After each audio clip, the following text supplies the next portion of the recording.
Assalamualaikum warahmatullahi wabarakatuh. Nama saya Sarif Fatudiana, NIM saya 28920 Saya dari Prodi Manajemen, Fakultas Ekonomi dan Bisnis dari Universitas Pancasakti Bekasi.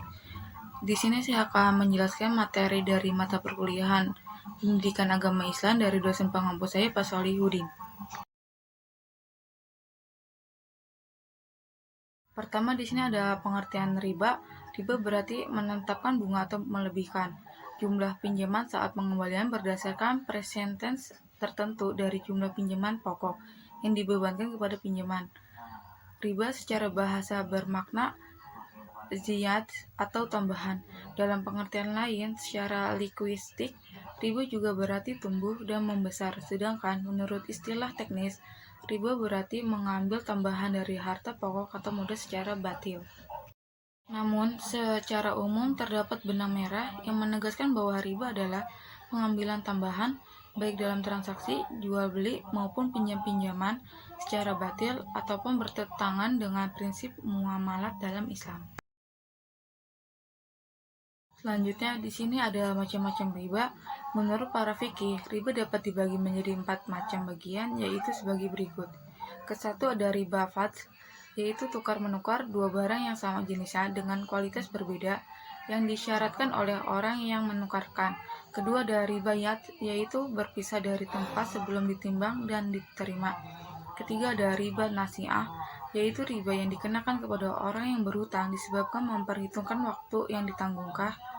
Yang keempat ada riba rokat, yaitu meminjamkan sesuatu dengan syarat ada keuntungan atau tambahan bagi orang yang meminjami atau piutangi.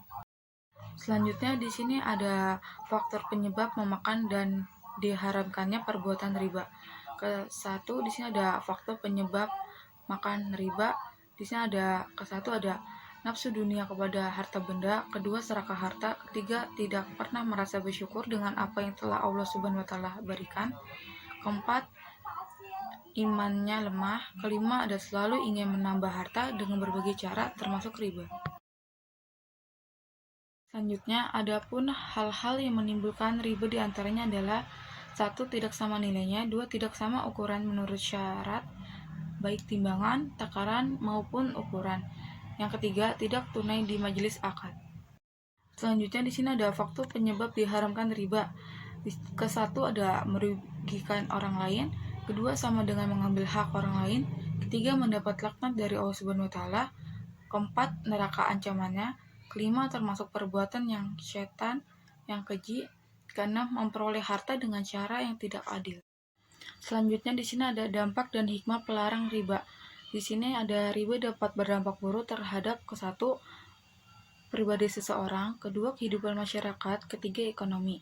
Selanjutnya di sini ada akibat-akibat buruk yang dijelaskan para ekonomi muslim dan muslim, diantaranya kesatu riba merusak sumber daya manusia, dua riba merusak penyebab utama terjadinya inflasi, tiga riba menghambat lajunya pertumbuhan ekonomi, keempat riba menciptakan kesenjangan sosial, kelima riba faktor utama terjadinya krisis ekonomi global.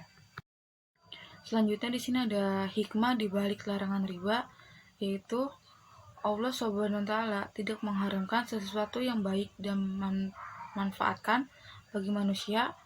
Yang selanjutnya, cara riba merupakan jalan usaha yang tidak sehat. Selanjutnya, riba dapat menyebabkan krisis akhlak dan rohani. Selanjutnya, riba dapat menimbulkan kemalasan bekerja.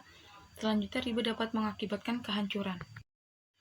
Yang terakhir, kesimpulan dari riba berarti menetapkan bunga atau melebihkan jumlah pinjaman saat pengembalian berdasarkan persentase tertentu dari jumlah pinjaman pokok yang dibebankan kepada peminjam. Riba secara bahasa bermakna ziyad atau tambahan, sedangkan menurut istilah teknis, riba berarti pengambilan tambahan dari harta pokok atau modal secara batil.